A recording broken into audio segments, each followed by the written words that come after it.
Puji Tuhan, selamat pagi, selamat bergabung di Zoom online pagi ini.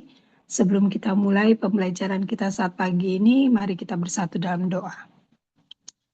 Pujian syukur kami naikkan kepadamu Tuhan Yesus yang baik. Kami bersyukur Tuhan untuk anugerah-Mu yang Kau beri Tuhan Yesus, penyertaan-Mu di sepanjang istirahat malam kami. Hingga pagi ini kami sudah boleh bangun dengan tubuh sehat, kuat lagi yang baru daripada-Mu. Kami tahu itu semua karena kemurahan-Mu, karena cinta kasih-Mu buat kehidupan kami. Terima kasih Tuhan, terima kasih. Terlebih kami boleh terus menjadi penikmat-penikmat anugerah-Mu, sukacita-Mu, damai sejahtera-Mu Tuhan. Terima kasih Tuhan Yesus yang baik, terima kasih saat pagi hari ini kami menyerahkan kehidupan kami ke dalam tangan-Mu, tubuh jiwa roh kami Tuhan Yesus, biar di sepanjang hari ini Tuhan, dalam setiap aktivitas kami boleh terus Tuhan Yesus bergantung kepadamu. Apa yang kami lakukan bukan tentang kami, tapi tentang Engkau yang dipermuliakan. Terima kasih Tuhan, terima kasih. Saat pagi hari ini, kami mohon ampun selalu kepadamu Tuhan. Ampuni segala salah dosa kami, dari setiap perkataan, pikiran, perbuatan kami Tuhan, ampuni kami. Kami mohon pagi ini Tuhan, kami bersahati, pimpin ibadah Zoom kami Tuhan Yesus. Tambah-tambahkan kami hikmat pengertian daripadamu, hingga yang kami dengar saat pagi hari ini, oh pemaparan firman-Mu Tuhan, tolong kami, biar kami boleh mengerti, dan kami boleh hidupi, kami boleh memberikan Tuhan Yesus pengajaran ini kepada junior-junior kami, teman-teman kami yang belum oh Tuhan Yesus yang belum menikah, Tuhan tolong Tuhan, biar apa yang kami dapat kami boleh bagikan buat banyak orang. Tuhan Yesus berkati baik teman kami yang saat ini bergabung online, berkati Tuhan Yesus, teman-teman kami yang akan mendengarkan, terlebih Engkau memberkati hamba-Mu. Kami sungguh percaya Engkau mempersiapkan hamba-Mu dengan urapan daripada-Mu Tuhan, biar apa yang hamba-Mu perkatakan itu semua hikmat daripada-Mu. Terima kasih Tuhan, terima kasih. Kami mulai pembelajaran kami pagi ini, dan kami peralaskan doa kami hanya dalam nama Tuhan Yesus Kristus. Haleluya. Amin.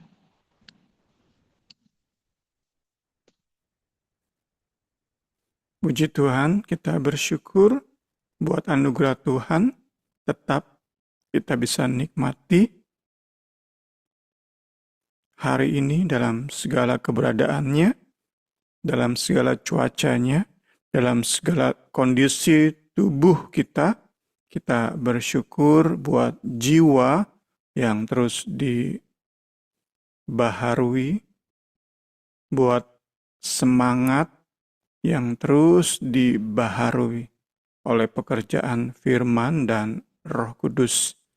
Kita lanjutkan bahasan kita bagian ke-9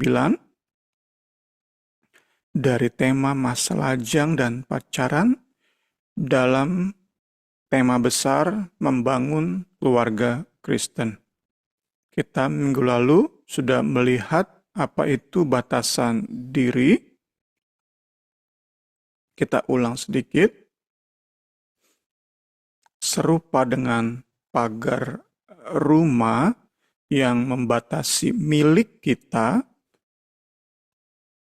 dan mana milik sesama, demikianlah batasan diri membedakan apa milik kita secara pribadi atau emosional dan mana milik sesama. Saat kita terus mengembangkan batasan diri, memikirkan, dan untuk selanjutnya menegakkan batasan diri dan berusaha untuk semua orang tahu batasan diri kita, maka saat ada orang berusaha masuk, kita punya batasan. Dan kita pun tahu orang lain punya batasan, kita nggak sembarang masuk emosi orang, perasaan orang, kita nggak sembarang masuk apa yang menjadi milik sesama kita.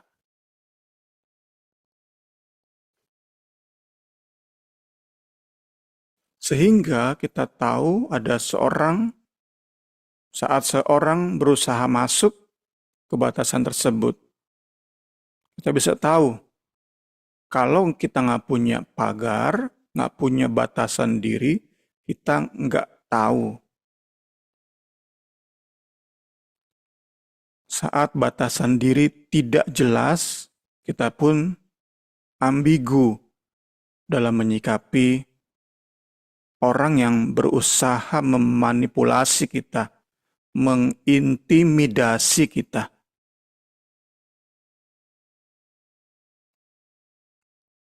Ketika pihak lain, bahkan pacar sekalipun coba kontrol, manipulasi, intimidasi kita,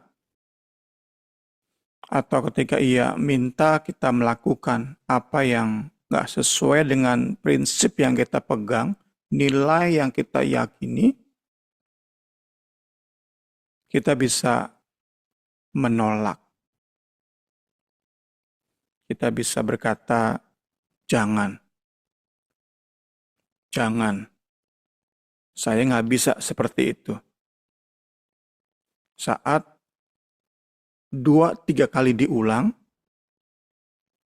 kita seharusnya yang nggak budak cinta, kita akan hilang rasa cinta kepada orang yang terus coba melanggar batasan diri tersebut. Kita sudah berkata, enggak, saya nggak bisa melakukan itu. Ada batasan. Saya nggak bisa, maaf. Tetapi diulang 2-3 kali, maka cinta kita akan berkurang. Itu normalnya. Namun kita tahu bersama ada orang-orang yang diperbudak oleh cinta, yang bucin, sehingga meski udah terus, akhirnya malah, ya udahlah, pagar itu dirobohkan.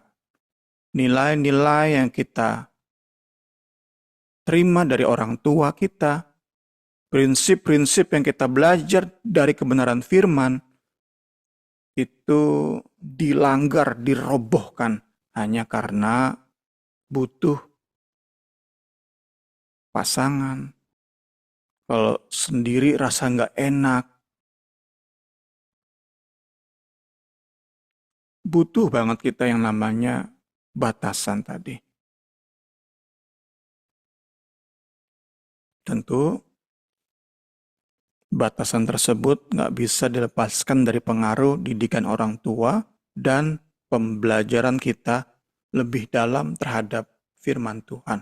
Dua hal ini yang memegang peranan sangat penting. Selain tentu nomor 3, norma-norma masyarakat yang menjadi norma di sekitar kita.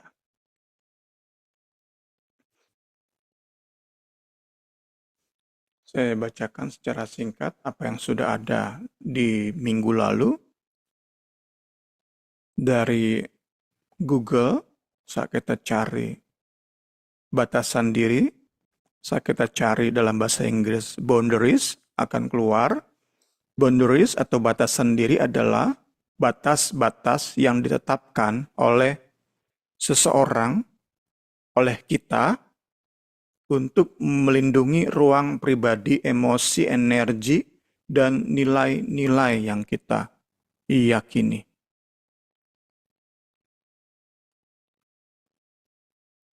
Jadi kan kita terus belajar nih dari firman, dari berbagai sumber. Nah itu diolah di pikiran kita, menghasilkan keyakinan. Inilah nilai-nilai diri. Nilai diri ini seharusnya milik kita. Jangan hasil cekokan orang. Karena itu saya yakin firman Tuhan yang sehat, renungan khotbah yang sehat itu tidak memaksakan sesuatu yang enggak absolut. Hal-hal yang tidak diatur oleh Alkitab nggak boleh dipaksakan dalam khotbah. Beri kebebasan untuk pendengar jemaat olah di pikiran mereka untuk hasilkan nilai diri mereka. Saat seorang pendeta sudah bersifat intimidatif, memaksakan keyakinannya terhadap satu hal, sering saya contohkan adalah tato. Saat seorang pendeta sudah memaksakan nilai-nilai yang ia pegang terkait tato, jemaat hanya harus menerima karena terintimidasi. Itu mirip sama pacaran di mana pagar itu sudah roboh. Hasilnya apa? Gereja yang nggak sehat. Demikianlah saat satu pihak, biasanya memang cowok, terus berusaha mengontrol dan si cewek nggak punya batasan diri, pacaran yang dilakukan adalah pacaran yang tidak sehat.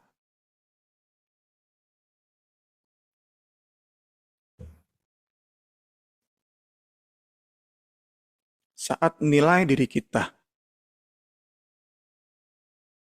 dihasilkan dari tadi, kita belajar banyak sumber dan semua diletakkan di bawah terang firman, diposisikan dengan kebenaran Kristus sebagai paling utama. Saat itu masuk ke pikiran kita dan kita olah secara bebas tanpa ini intimidasi atau kontrol dari orang tua, dari pendeta, tetapi hasil pribadi hubungan kita dengan Kristus, maka nilai diri itu akan membuat kita rasa aman. Di dalam rasa aman itulah kita bertumbuh ke arah Kristus yang sudah mati bagi kita, yang sudah memberikan segalanya bagi kita, yang sungguh dapat dipercaya, yang nggak mungkin mengecewakan kita. Tentu kembali sebaliknya, saya ingin tekankan beberapa saat tentang hal ini. Sebaliknya, saat hasil nilai diri kita itu paksaan, intimidasi pendeta, ada satu saat nilai diri kita ini akan tergoyahkan. Saat terima, contohnya reasoning atau alasan-alasan yang lebih kuat. Contohnya tadi tentang tato. Seorang pendeta yang dulu ngajarin kita terus bilang, tato itu salah, tato itu salah, tato itu salah.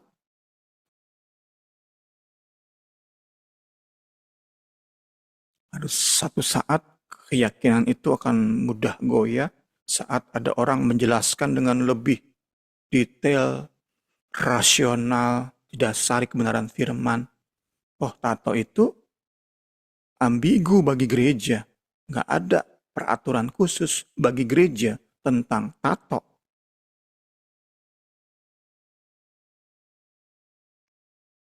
Nilai diri kita akan mudah digoyahkan.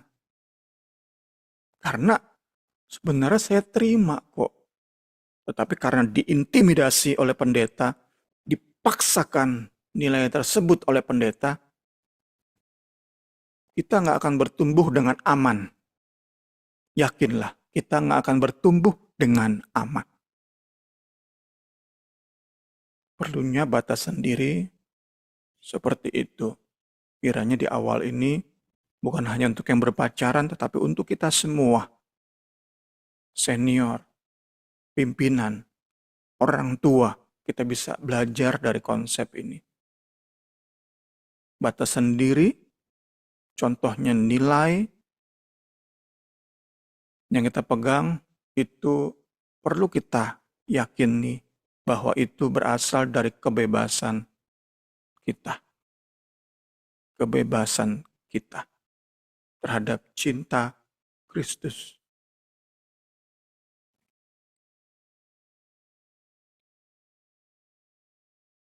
Kita kan yang tumbuh dalam pengajaran yang sehat, kita yang terus rindu pengajaran sehat, selalu diingatkan bahwa perubahan hidup nggak bisa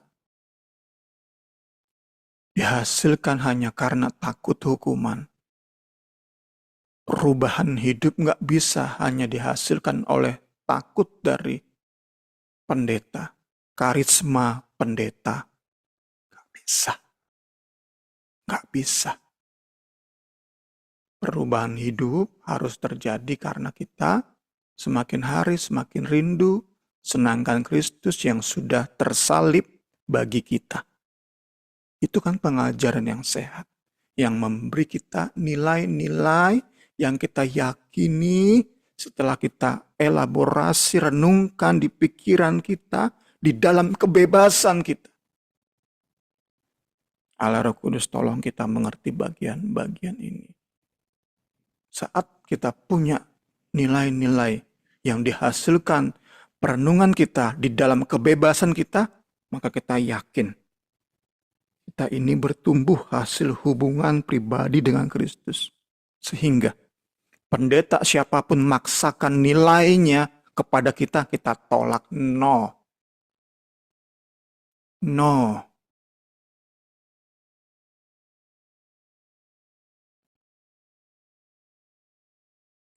Banyak praktek kan kita dapati.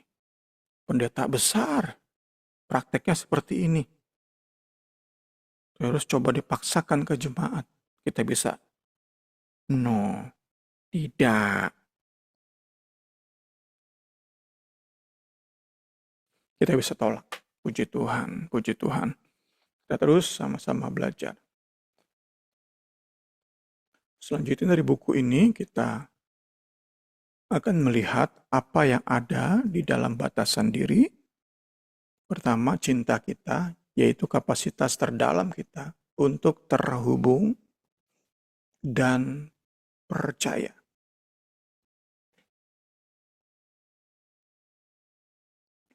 Cinta kita kepada seseorang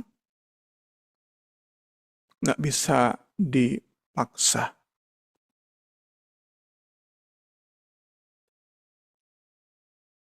Emosi kita, yaitu kebutuhan kita untuk jujur akan emosi kita sendiri, tidak dikontrol oleh perasaan orang lain.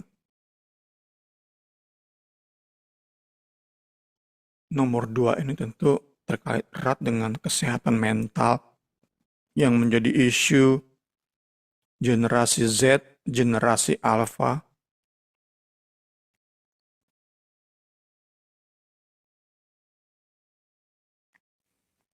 Anak-anak muda yang lebih sensitif terhadap isu-isu yang ada,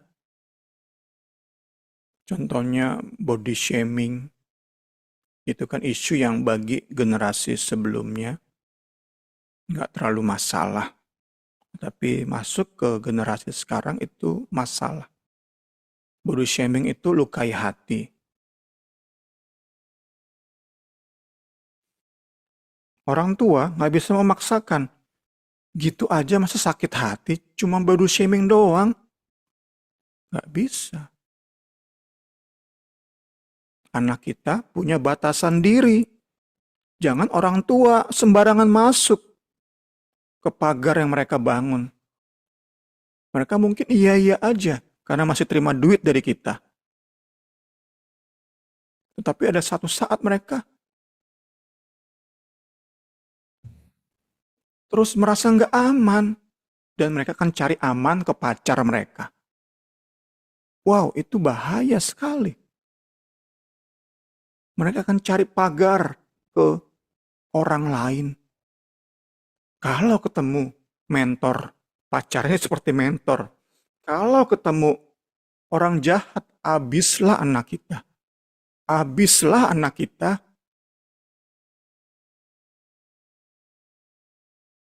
Kita pun harus khususnya terhadap generasi Z, generasi Alpha, hormati batasan diri mereka.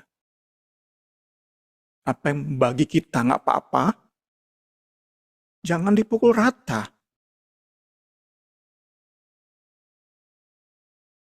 Ngerti perasaan mereka. Puji Tuhan, sama-sama belajar kita. Nilai kita, sudah saya tadi ulang dan ulang banyak kali. Perilaku kita, yaitu kontrol kita terhadap bagaimana tingkah laku kita dalam berpacaran. Ini pun batasan diri. Kita yang atur. Kita yang tentukan. Sikap kita, pendirian, opini pribadi kita tentang diri sendiri dan pasangan kita. Mungkin cowok kita terus berkata, saya nggak ngontrol kok, saya nggak manipulasi kamu kok. Terus berkata seperti itu. Padahal tindakannya mah ia ngontrol, manipulasi. Si cewek harus tahu. Dan nggak boleh dipaksakan pendirian opini terhadap pacarnya itu. Puji Tuhan, kiranya belajar dan belajar kita. Kita mau satu paragraf lagi. Kita yang bertanggung jawab terhadap batasan diri. Kita yang bertanggung jawab. Sehingga saat ada orang masuk ke hidup kita, memaksakan kehendak mereka kepada kita, yang salah bukan orang itu. Terutama yang salah adalah kita karena enggak mendirikan batasan diri secara tegas. Yang salah bukan terutama orang lain. Yang salah adalah kita.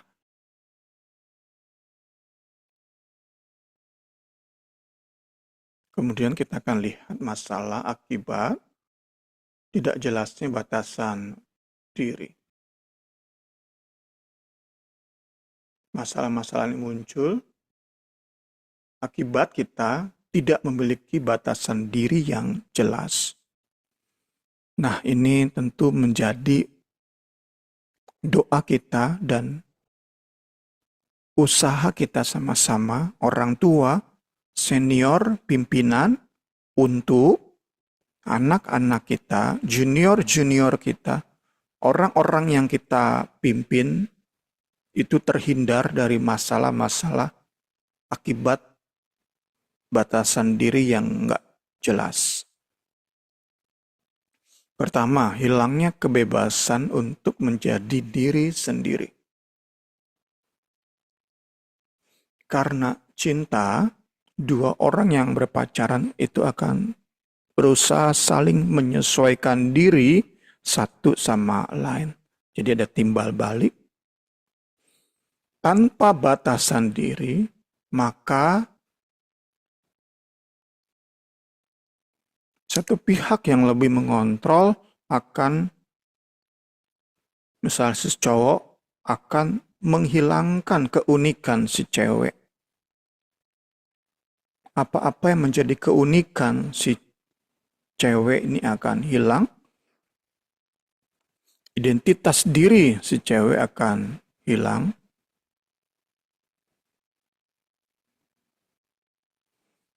Hobinya bisa hilang.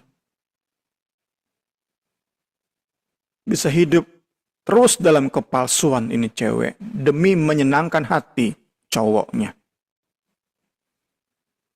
Terbiasa hidup dalam kemunafikan. Contohnya si cewek ini sukanya sebenarnya pop. Cowoknya suka jazz. Selalu si cewek ini muji-muji. Wah, jazz itu, musik jazz itu hebat.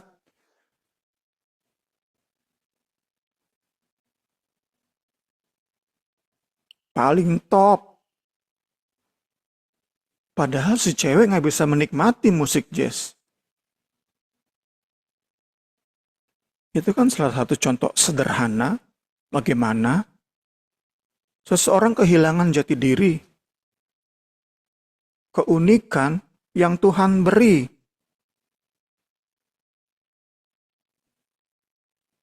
Contoh sederhana sekali. Memang kita harus saling menyesuaikan, saling berusaha ketemu titik tengah, kompromi. Tetapi dalam batasan, ada batasnya.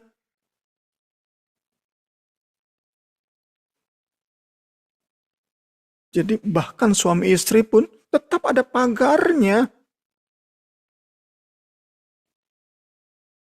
Dua orang yang menjadi satu tetap ada pagarnya. Masing-masing kita punya keunikan yang Tuhan taruh sebagai ciptaan Allah. Dia taruh di hidup kita.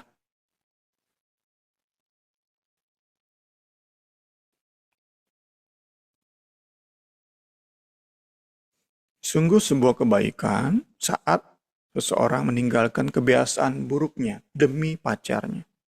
Tapi akan menjadi masalah saat yang ditinggalkan itu adalah kebiasaan baik yang membuat dirinya maksimal.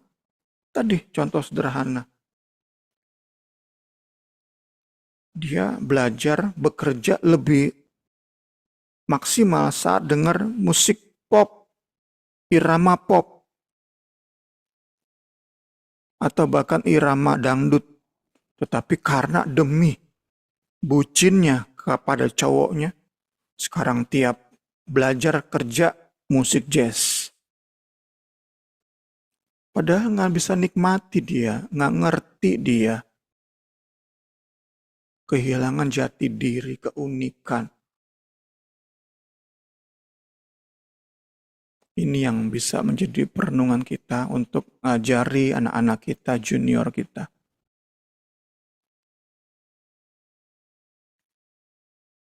Hentikan kebiasaan saling membohongi. Katakanlah yang benar. Jujurlah sejak awal. Karena masing-masing merupakan anggota dari tubuh yang sama, yaitu gereja. Tentu kita punya preposisi pacaran satu iman. Maka masuklah ayat ini. Cocoklah ayat ini. Dari awal berusaha jujur. Saya sukanya musik pop. Jujur dari awal. Saya kalau diminta seperti itu, nggak bisa. Saya kalau disuruh seperti itu, nggak bisa saya. Perasaan saya nggak bisa. Saya dikatain gendut misalnya. Nggak bisa saya. Tolonglah hargai. Nggak bisa. Itu kan dari awal bagus. Jika memang nggak bisa tertulis, nggak bisa secara lisan tertulis, it's okay. Yang penting prinsipnya adalah pacar kita tahu stance kita, tahu posisi kita, tahu batasan diri kita. Saya nggak bisa. Lagi-lagi katain saya gendut. Nggak bisa saya. Body shaming itu. Nggak bisa saya. Tetapi pacarnya lagi dan lagi.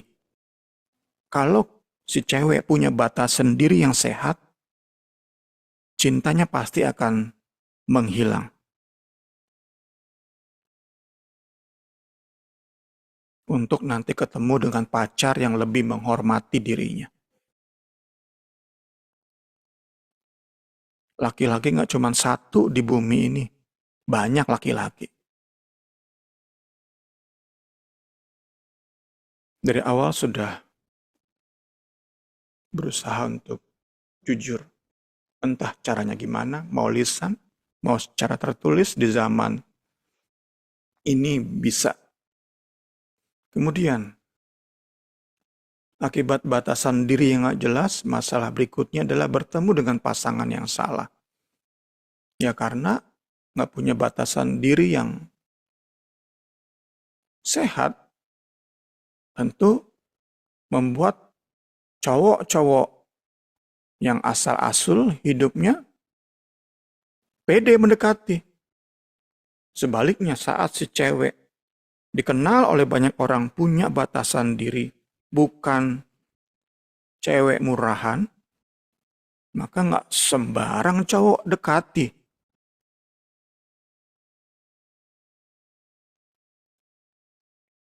Orang-orang yang memang punya maksud jahat akan tersisihkan sejak awal. Dan kita akan bertemu dengan mereka yang siap. Dengan cowok-cowok, saya menempatkan diri sebagai si cewek. Kita akan bertemu dengan cowok-cowok yang berpacaran itu memang serius. Kita sudah bahas minggu lalu, pacaran memang enggak selalu jadi. Tetapi pacaran bukan untuk main-main. Pacaran dengan konsep berpikir akan melangkah ke arah yang lebih serius, ke arah komitmen yang lebih kuat. Kita akan bertemu dengan orang-orang seperti itu saat kita punya batasan diri yang jelas. Inilah hukuman itu, inilah prinsipnya. Inilah prinsip ilahi.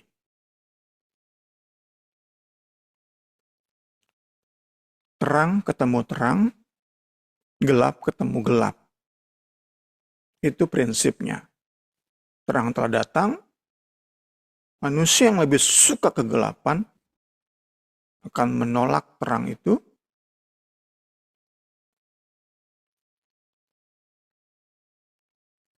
Sebaliknya kita percaya, saat kita terang, jelas, gamblang, punya batasan diri, itu akan attract, akan draw, menarik cowok-cowok yang juga punya batasan diri yang jelas, yang terang.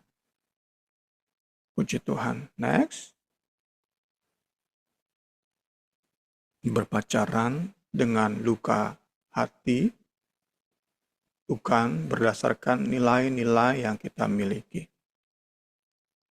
Mereka yang tidak memiliki batasan diri yang sehat, terkadang sadar atau enggak, berusaha mencari batasan diri tersebut dalam hubungan pacaran. Ini yang membuat banyak orang masuk ke dalam hubungan yang sangat-sangat berisiko tinggi untuk menghancurkan diri, merusak diri. Contohnya, seseorang yang dididik sangat ketat oleh orang tuanya. Karena nggak punya batasan diri, maka saat mencari cowok, si cewek yang dididik dengan ketat ini akan mencari cowok yang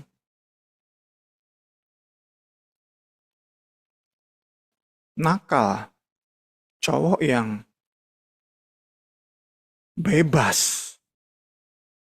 Karena luka hati, trauma, terlalu dikekang oleh orang tua, cari pacar karena ingin merasakan kebebasan. Karena selama ini terkekang banget oleh orang tua. Cari pacar karena trauma, karena luka hati. Seharusnya kan bereskan dulu, belajar firman, belajar dari banyak pertimbangan, olah di pikiran, punya nilai dalam kebebasan diri. Di dalam nilai inilah cari pacar. Bukan karena luka hati yang ingin coba disembuhkan, tetapi dengan cara yang salah.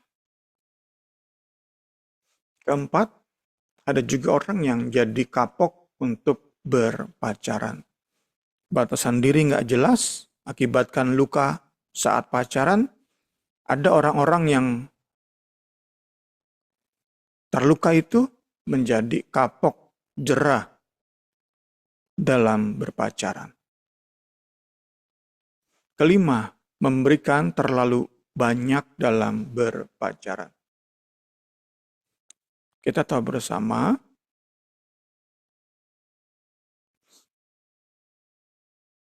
saat masuk dalam pacaran, tentu tadi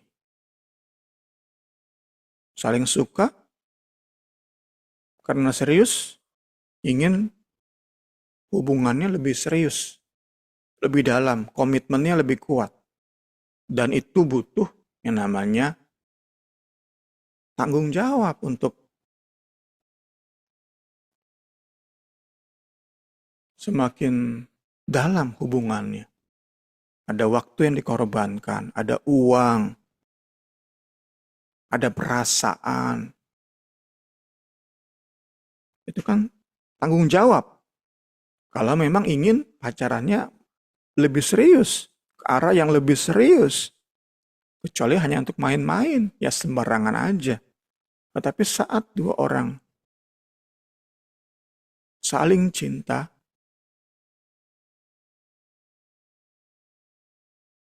maka akan ada hal-hal yang dikorbankan, diberi ke dalam hubungan ini. Nah, masalah yang terjadi saat nggak punya batasan diri adalah memberi terlalu banyak.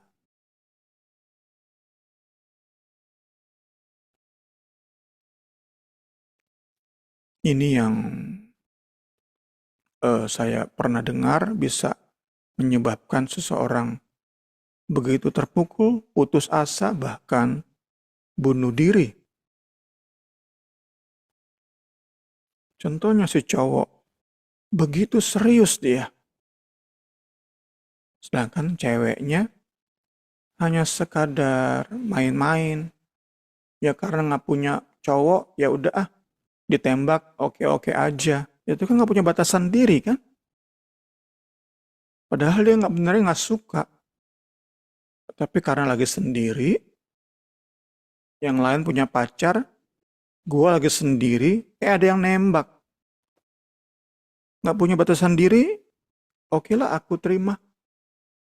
Tapi untuk main-main, nggak serius, karena memang nggak suka, kurang suka sama ini cowok. Sedangkan ini cowok serius banget. Sehingga si cowok memberikan banyak hal. Seluruh gajinya, banyak waktunya diberikan bagi si cewek.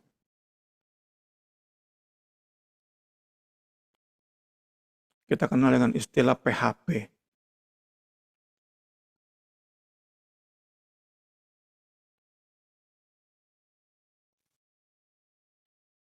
Mungkin kita bahas seminggu atau 2 minggu lalu, si cewek ini nggak punya niat jahat.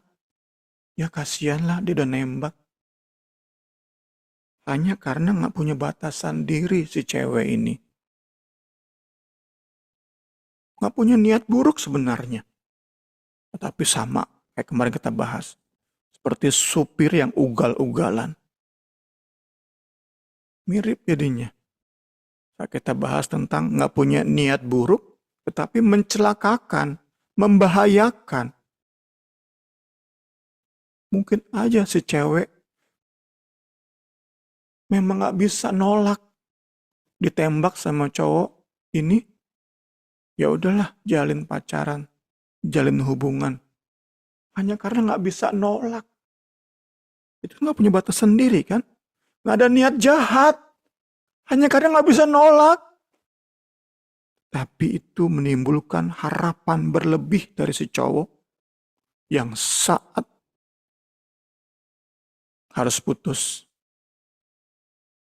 Itu bisa membuat putus asa bahkan bunuh diri.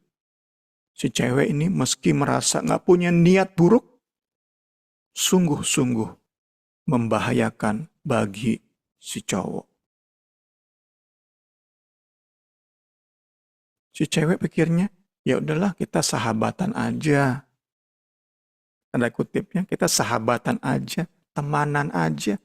Tapi nggak pernah diungkapin, di hati doang. Si cewek, ya udahlah.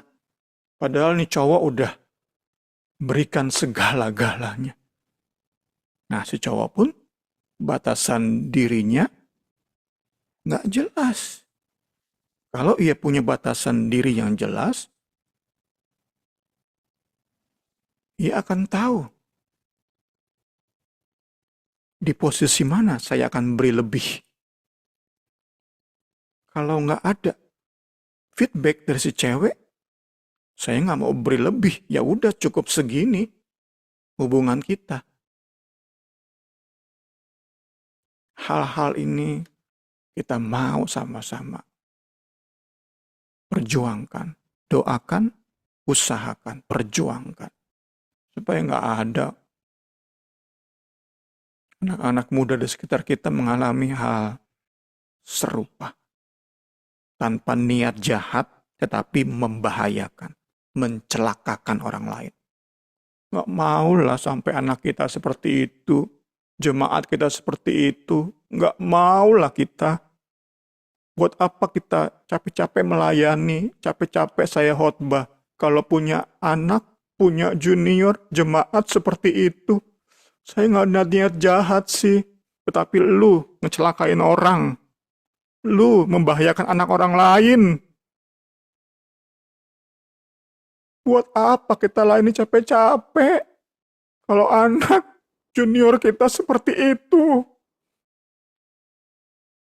Kita berdoa, kita berjuang. Lewat pembelajaran yang sehat, kita berjuang sama-sama. Firman dan Roh Kudus andalan kita. Kristus fokus utama kita. Segala hormat, segala pujian, segala syukur hanya bagi Yesus. Kita lihat ke-6. Saya dari buku yang kita pegang ada 9. Kebebasan tanpa tanggung jawab. Tadi diulang kembali. Saat masuk ke sebuah hubungan, kan nggak dijodohkan kan? Bebas nih. Sama-sama bebas, saling suka. Nggak dijodohkan. Berarti kan dalam kebebasan. Dalam kebebasan tersebut ada tanggung jawab. Nggak bisa sekadar menikmati kebebasan. Saya suka sama cewek ini, saya tembak, dia terima. Itu kan bebasnya kita nih, saya suka. Kita nggak dijodohkan, nggak dipaksa untuk mencintai seseorang yang saya kurang suka. Itu kan bebasnya kita nih. Bebas tersebut harus sertai tanggung jawab. Karena masuk ke sebuah hubungan, masing-masing punya tanggung jawab. Karena pacaran bukan main-main. Saat seseorang nggak punya batasan diri yang sehat, yang jelas, yang terang, yang gamblang, maka kebebasan tidak dibarengi dengan tanggung jawab. 7, usaha mengontrol pasangan. Usaha mengontrol pasangan. Dalam banyak kasus, satu pihak, tadi ya, si cowok ingin lebih cepat menuju ke pernikahan. Si cewek, contohnya ya, lebih menahan-nahan. Tadi, selalu kita coba bayangkan ini dua pihak yang sama-sama punya niat baik.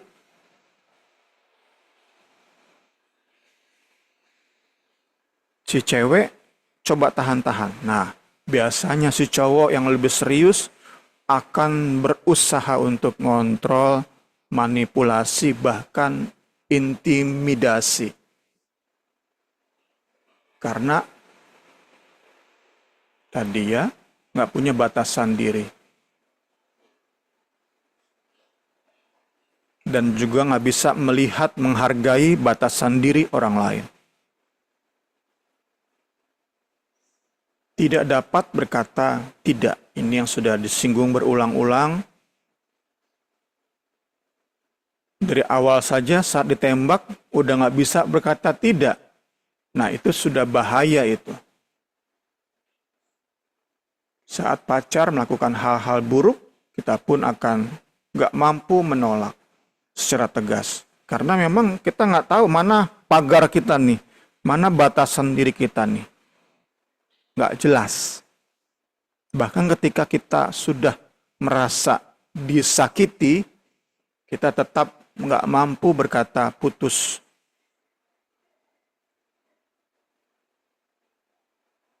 Akibat banyak kali karena nggak enakan. Nggak enakan inilah salah satu dalih dari orang-orang yang nggak punya batasan diri.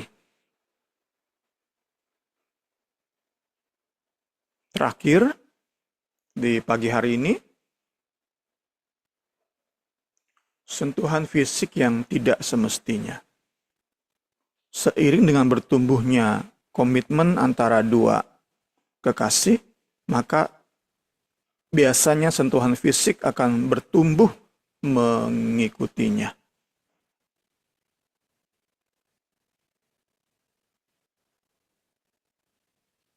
Tanpa batasan diri yang jelas, kita akan masuk ke dalam kontak seksual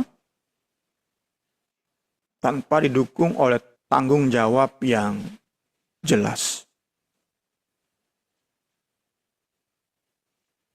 Padahal hanya main-main cowoknya, tetapi dia mulai berani memeluk, mencium saat si cewek nggak punya nilai yang dipegang, prinsip yang dipegang, maka akan mengizinkan saja. Padahal belum ada tanda-tanda komitmen untuk si cowok ini lebih serius. Kalau dia ada lebih serius, ya tentu si cewek saat pegang tangannya memberikan tangannya dipegang.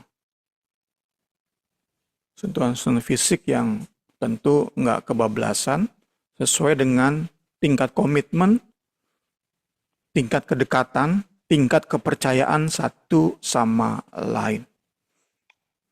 Ini yang sama-sama sudah kita pelajari di pagi hari ini, kiranya memperlengkapi kita semua untuk kita bisa membangun sama-sama sebuah kondisi di mana anak-anak, junior, orang-orang yang kita pimpin, jemaat-jemaat yang kita pimpin, bisa masuk ke dalam pacaran yang sehat.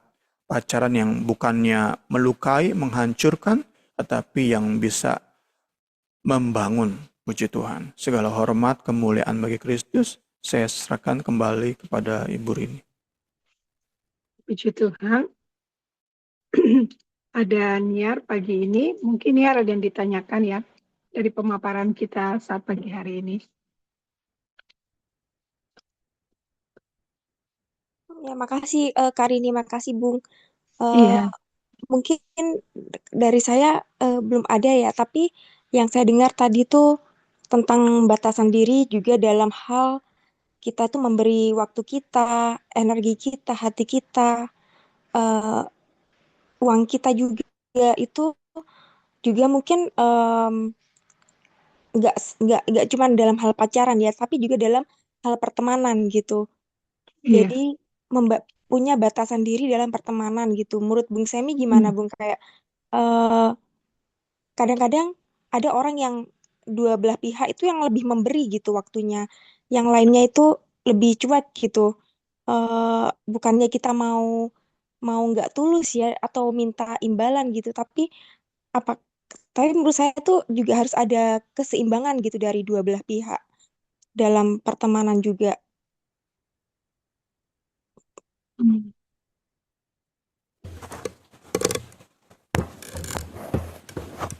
Iya benar Niar ya.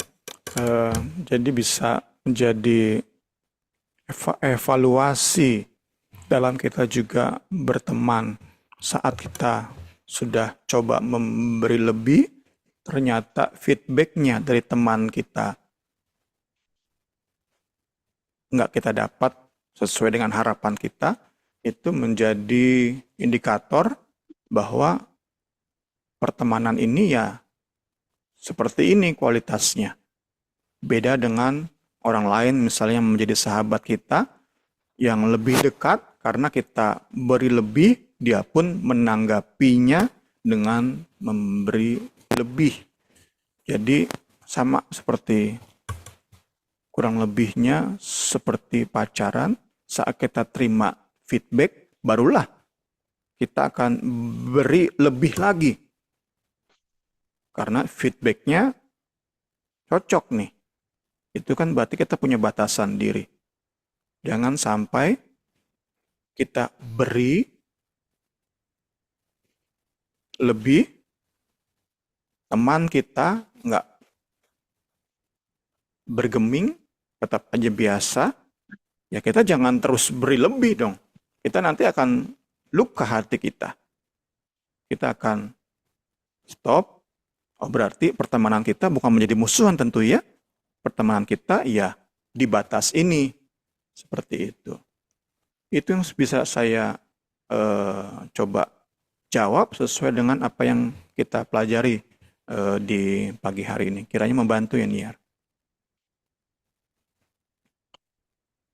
Iya, makasih banyak, Bung. Ya, puji Tuhan. Berarti bukan hanya soal berpacaran, tapi soal pertemanan, soal apapun, kita berarti mempunyai batasan diri, mempunyai prinsip sendiri gitu ya. Kalau misal kita bilang kita nggak nyaman, walaupun sudah dalam pernikahan gitu ya, bisa boleh kita katakan nggak serta merta, misalnya sudah menikah gitu, walaupun sudah lama.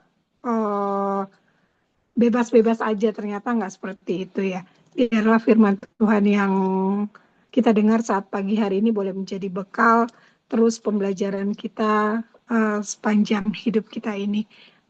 Kita akan tutup pembelajaran kita pagi ini, nanti Niar yang berdoa ya Niar. Iya, Kak. Mari kita berdoa. Bapa dalam surga, kami berterima kasih untuk pengajaran yang telah Engkau berikan pada kami ya Bapa di pagi hari ini ya Tuhan Yesus. Terima kasih ya Bapa, bahwasannya Engkau telah menjadikan kami anak-Mu, menebus kami ya Tuhan Yesus, sehingga kami boleh sempurna di hadapan-Mu ya Tuhan Yesus.